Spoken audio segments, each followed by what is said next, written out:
24 heures, c'est quelque chose pour tout le monde. Mais Le Maine, je sais qu'il mettait le paquet. Ça fait partie de l'identité du journal. Quand j'étais gamin, je faisais des photos au Monument canadien. C'est la forêt qui est à côté du virage d'Arnage. Le lendemain, avec mon petit collègue, on avait 10-11 ans, on a acheté le Maine libre le lendemain pour voir, parce qu'il y avait des croix rouges sur les voitures qui avaient abandonné. Les 24 heures, ça fait un peu partie de l'identité des Sartois. C'est comme si on nous avait rajouté un chromosome, quoi, 24 heures.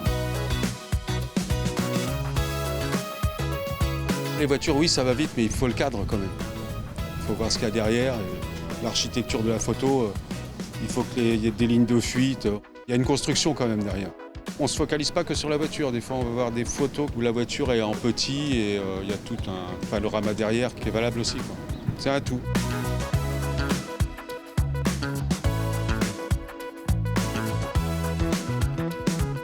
C'était lors des essais. Parce que bon, on ne verra jamais l'équipe Toyota comme ça pendant les 24 heures. Et je pense que c'était aux essais après minuit. Et nous, on repartait de la salle de presse, il devait être peut-être 1h du matin. Et puis toute l'équipe de Toy, elle se repose un peu, quoi. L'originalité, c'est que les mécanos, ils sont souvent à côté de la voiture en train de faire des manœuvres. Là, c'est repos. Et là, il y en a un qui fume son clope. Et moi, je passe devant, j'ai plus qu'à appuyer. On ne voit pas ça souvent, alors donc automatiquement, c'est deux passions qui s'allient.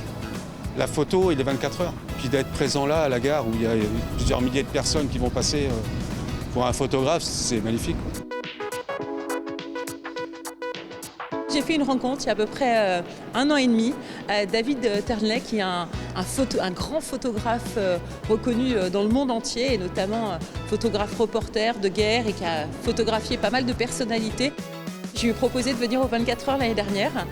Il a photographié avec son œil très humaniste cette course, et aujourd'hui ses photos en noir et blanc sont exposées dans cette gare et l'ensemble des gares. Donc sur Angers, Nantes, La Roche-sur-Yon et Laval, en plus du Mans aujourd'hui. À travers la photographie, on a un art qui peut être présenté librement dans la ville, dans le département, dans les parcs et les jardins. C'est ce que nous avons décidé de faire maintenant depuis un certain nombre d'années. C'est vrai que j'ai une certaine préférence pour le style photographique, et donc je suis très heureux de pouvoir faire partager cette envie avec des Instagrammeurs, avec des photographes amateurs, avec des photographes professionnels, avec des photographes sportifs. Donc on est sur une grande diversité. C'est une initiative qu'on a prise d'abord pour bien marquer la présence des 24 heures dans la ville et dans le département. C'est évidemment une occasion de mettre en valeur aussi le travail de tous nos photographes, et qui participent chacun avec son style à cet événement des 24 heures. Il y a 12 regards, alors on en a ici sur les grilles de l'hôtel du département. Il y a également des photographies très grand format sur la gare du Mans.